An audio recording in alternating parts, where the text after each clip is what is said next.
Nah, sekarang Ibu jelaskan sedikit tentang penurunan tekanan uap. Ingat, penurunan tekanan uap itu lambangnya adalah delta P. Ini bukan A ya, tapi delta P. Nah, yang sudah kalian catat tadi, yang sudah diberikan materinya, untuk sifat koligatif larutan itu ada dua. Ada yang bersifat elektrolit, ada yang bersifat non elektrolit. Nah, yang elektrolit itu artinya dia bisa mengantarkan listrik, sedangkan yang non elektrolit berarti dia tidak bisa mengantarkan listrik. Nah, kemudian contoh untuk larutan elektrolit dan non elektrolit juga sudah dibagikan di kelasnya, jadi itu kalian catat. Jadi nanti bisa kalian perhatikan yang mana yang non elektrolit, yang mana yang elektrolit. Nah, untuk rumusnya sudah kalian catat. Ini untuk yang non elektrolit, rumusnya adalah delta P sama dengan X itu praksimol T itu adalah zat terlarut, dikali dengan tekanan uap murni atau tekanan uap pelarut murni. Kemudian kalau dia elektrolit sifatnya, berarti delta P sama dengan praksimol dari terlarut dikali dengan tekanan uap murni dikali dengan I itu adalah faktor Van Hoff, dimana I itu rumusnya adalah 1 ditambah N dikurang 1 dikali dengan alfa. Apa? N ini adalah jumlah partikel.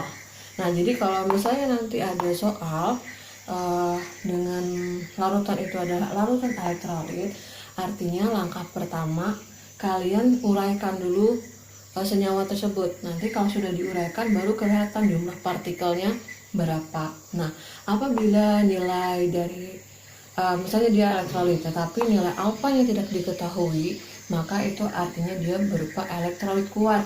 Nah, kalau alfanya tidak diketahui, itu ini bisa dikatakan sama dengan N. Nah, kemudian rumus selanjutnya, delta P itu adalah karena tadi dia X, T dikali dengan larut murni, bisa dikatakan ini delta P mol dari terlarut dibagi mol terlarut dibagi mol pelarut dikali dengan pelarut murni. Kalau dia elektrolit berarti tinggal dikali dengan I. Nah, kemudian di sini ada P. Nah, jadi harus membedakan delta P0 atau P derajat dan P. Kalau delta P itu penurunan tekanan uap. Kalau P ini artinya tekanan uap. Nah, kalau P derajat atau P0 itu sama dengan pelarut uap murni. Jadi kalau mencari tekanan uap, berarti rumusnya adalah P0 dikurang dengan delta P. Sekarang perhatikan, Ibu tidak menjelaskan untuk contoh yang pertama. Ibu akan menjelaskan contoh yang kedua. Kenapa yang pertama tidak? Itu yang sifatnya adalah non elektrolit. Kalian bisa perhatikan kalau non elektrolit itu langsung saja, tidak perlu dikali dengan I. Nah, kalau yang elektrolit agak sedikit susah, jadi kalian harus harus menguraikan dulu senyawa yang diketahui. Nah, dari contoh nomor 2 bisa kalian perhatikan. Itu yang diketahui massa dari NaCl itu 18,3 gram.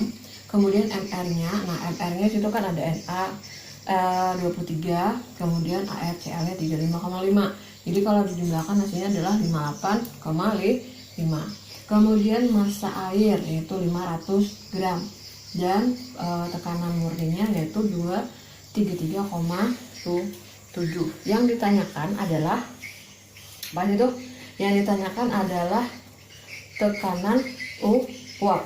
Tekanan uap itu P, bukan penurunan tekanan uap ya.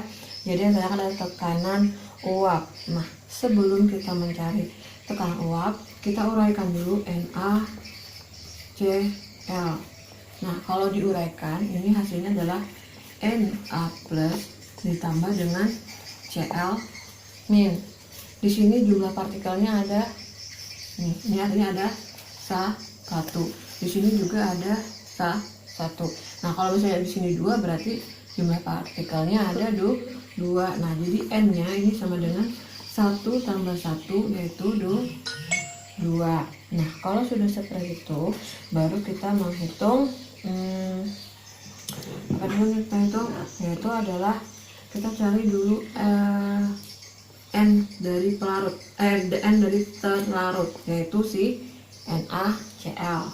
Nah, berarti sini kan gram bagi dengan mr, gramnya adalah, nah, atau sini supaya mudah, NT atau NaCl, gramnya yaitu 18,3 dibagi dengan 58,5, hasilnya adalah 27,78 mol. Nah, itu untuk mol dari NaCl.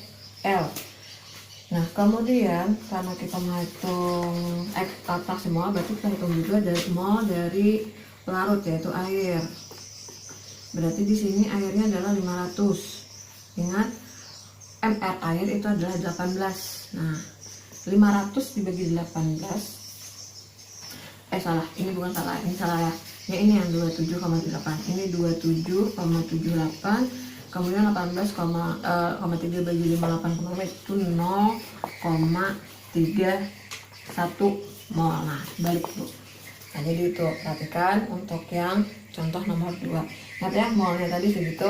Nah, yang bagus kita mencari fraksi mol. Nah, fraksi mol dari zat terlarut yaitu NaCl. Nah, tadi terlarut dibagi N terlarut tambah N pelarut.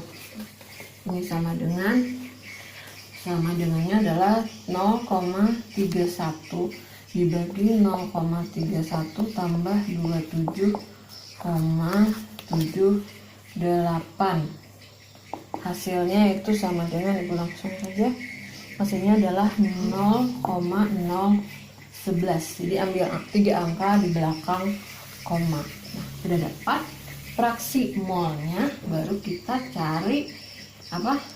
Cari dulu delta P. Jadi jangan langsung cari P, cari delta P.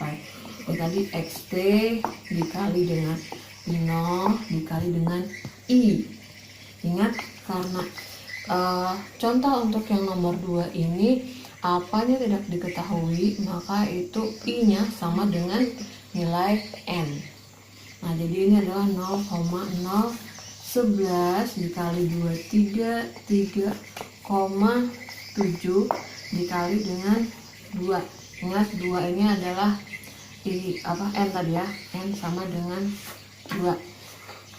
Hasilnya adalah 5,1 mm vibranium. Nah, itu baru delta P. Yang kita tanyakan adalah P. Nah, P-nya itu rumusnya adalah P0 dikurang dengan delta P, atau sama dengan 233,7 dikurang 5,1. Hasilnya adalah 228,6 mm vibranium. Nah, jadi jawabannya seperti ini.